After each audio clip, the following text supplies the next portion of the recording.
大家好，我係 W， 歡迎大家嚟到 Wah Channel， 我哋會為大家搜羅有關動物趣事同埋英雄事蹟。如果中意嘅話，記得 subscribe、like、share 同埋 comment 啦。今日寵物名人堂嘅主角係一隻叫做 Judy 嘅白色 Pointer 指示犬，嚟自於英國。由於忠心、親人同埋聰明嘅特徵，古時候呢通常都會培養成為一隻獵犬。指示犬平均壽命有成12.4歲，亦都比較少遺傳性嘅疾病，一直都係人類熱愛嘅犬隻品種之一。故事嘅主人翁 Judy 出生於1936年上海嘅一個英國僑民狗舍家庭。咁當時呢，上海仍然有唔同國家嘅租界，華洋雜處嘅。咁3個月大嘅時候啊 ，Judy 走失咗啊。咁佢有一個陌生人呢禁錮咗佢。咁3個月後之後呢，先至係呢又俾個狗舍嘅員工救返。咁但係佢啲親密戚友、兄弟姊妹呢，一早就已經唔喺狗舍入邊啦。咁啊，同一年啊，喺租界布防嘅英國皇家海軍炮艇啊，咁呢就希望呢擁有一隻吉祥物。咁啊，輾轉之間呢，就買咗 Judy。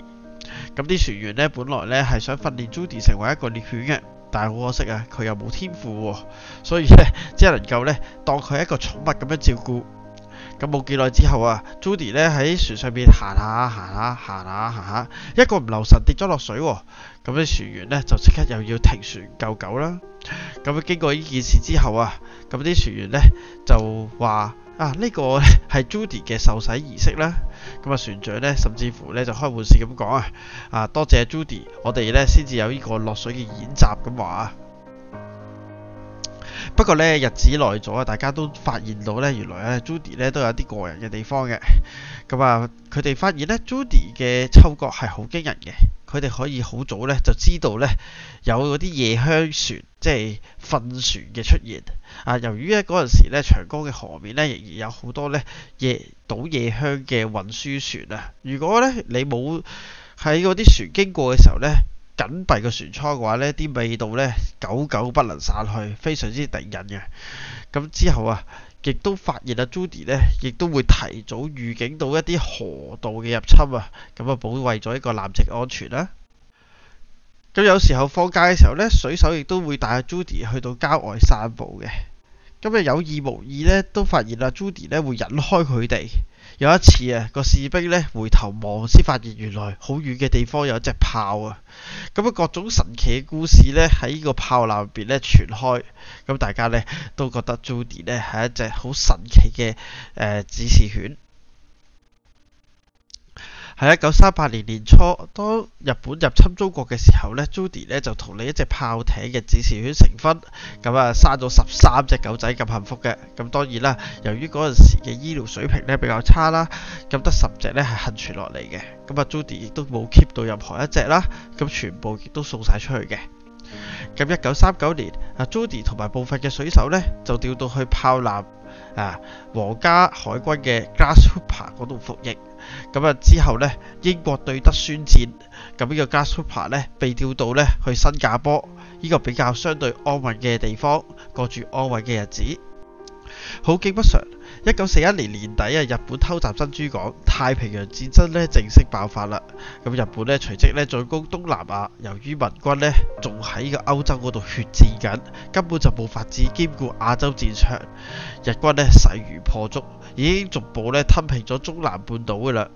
經過呢多番呢絕望嘅抵禦之後Grasshopper 呢被獲命就話係撤到去呢隸屬於荷蘭嘅印尼巴達維亞。但係好可惜喺1942年嘅2月14號情人節，雖然Judy 呢一早就已經呢提醒會有敵方嘅飛機但係 Grasshopper 亦都冇法子幸免，最後係中彈沉沒嘅。喺混亂之中呢，啲船員呢走嘅走，匆忙咁逃生。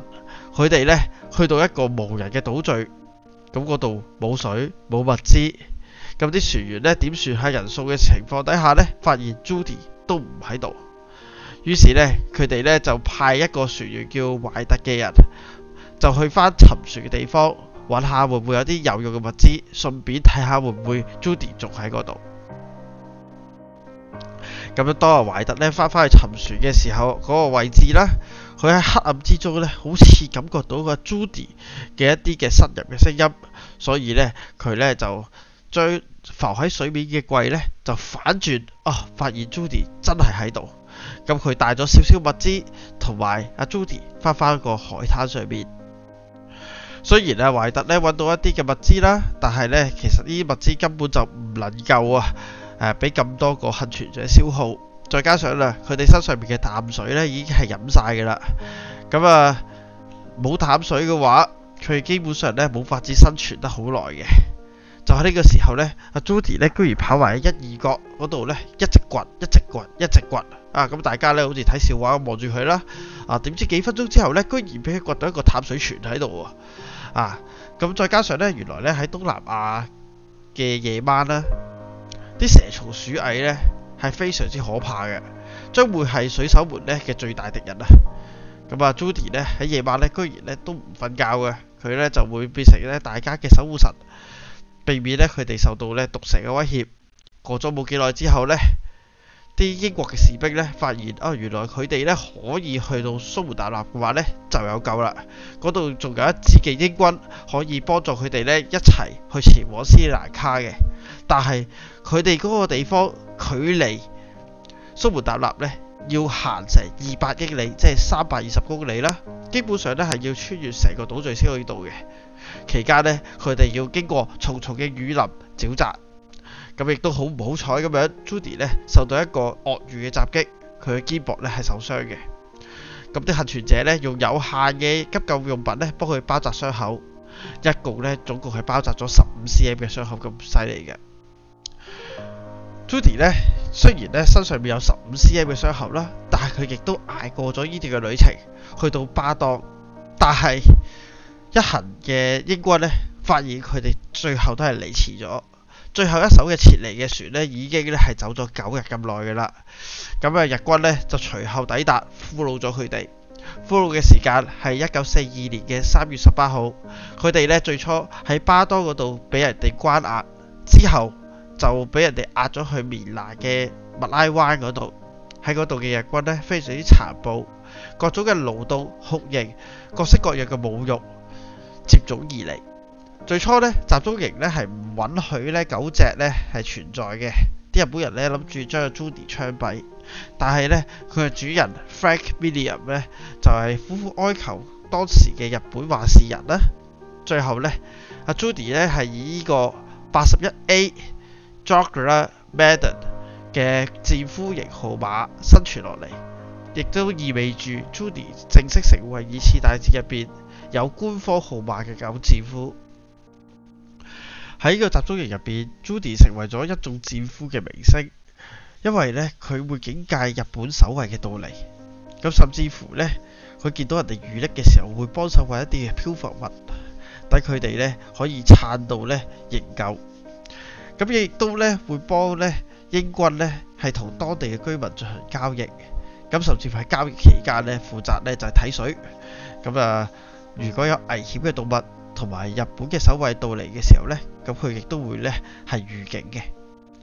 咁去到1944年啊，咁Judy 同埋威廉斯最後呢就係被轉移到去新加坡嘅船上面，因為狗仔係唔俾呢上船嘅，但係威廉斯呢就設法呢就將佢呢就包起，就喺個米袋入邊帶佢上船。但係真係好唔好彩，呢艘嘅運輸船呢，最後係俾英國皇家海軍擊中咗同埋沉沒嘅。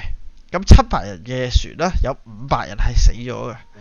咁危急關頭啦，咁威廉斯呢將阿 Judy 呢就推出船艙啦，咁搶救咗佢生命。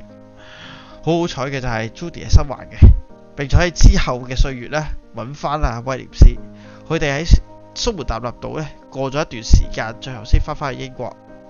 咁呢個時候呢已經係戰後啦。呢個古仔呢令到呢 Judy 呢成為咗一個英雄，佢得到好多嘅勳章同埋獎狀，當中呢就包括被譽為動物世界嘅維多利亞十字勳章，即係迪金勳章。PDSA 迪金勳章呢個勳章係由1943年英國動物慈善組織人民救助獸醫慈善組織 PDSA 成立嘅。用以表揚呢喺戰爭同埋日常生活之中拯救人類生命嘅動物，嘉許佢哋嘅勇敢同埋忠誠。通常呢被稱為動物界嘅維多利亞十字勳章。喺戰後 ，Judy 成為咗英國皇家空軍一個基地嘅吉祥物。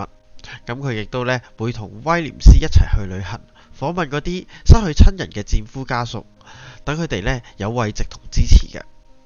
佢哋呢亦都呢為一個慈善機構去籌款，所以呢佢哋會去全國各地嘅狗展上面亮相。